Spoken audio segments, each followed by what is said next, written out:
Chika,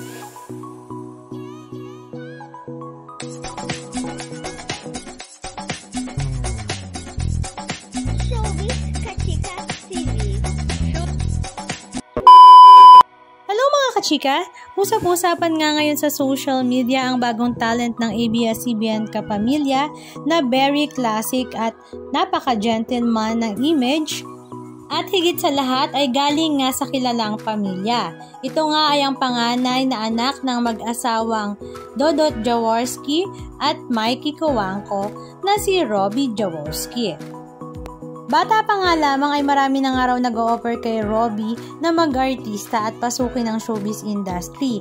Pero hindi nga daw to agad pinayagan ng kanyang daddy na si Dodot Jaworski at maging ang kanyang mami na si Mikey dahil alam nga nila ang kalakaran sa showbiz industry. At this time nga na nasa tamang edad na nga siya ay nakapag-desisyon na siya na pasukin na nga ang mundo ng showbiz.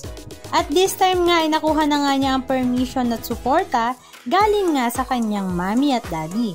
Sa kanyang ang launching sa ABS-CBN Kapamilya at contract signing, itinanong nga kaagad si Robbie kung sino nga ba ang kanyang crush sa showbiz industry. At agad naman niyang sinagot na noong bata pa nga raw siya ay gustong-gusto na talaga niya si Kim Chiu at ngayon naman ay si Maurice Racal. Halika at panoorin natin ang ilan sa mga video clips ganap na kanila ang ibinahagi.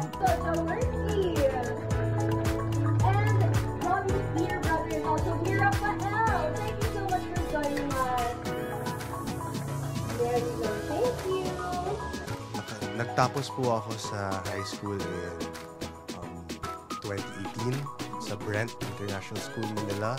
Tapos nag-Ateneo po ako from 2019 to 2023. So doon po ako nagtapos ng college. Management sa Bachelor of Science.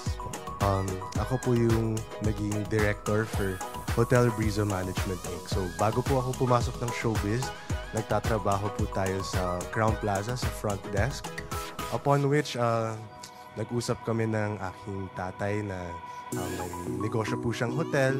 Pero sa ngayon, masyado po siyang busy sa kanyang posisyon sa Pasig. Kaya tinanong niya ako kung gusto ko mag-resign from Crown Plaza at tulungan po siya sa kanyang negosyo. And I've been sitting there as one of their managers, now the director, since March 15.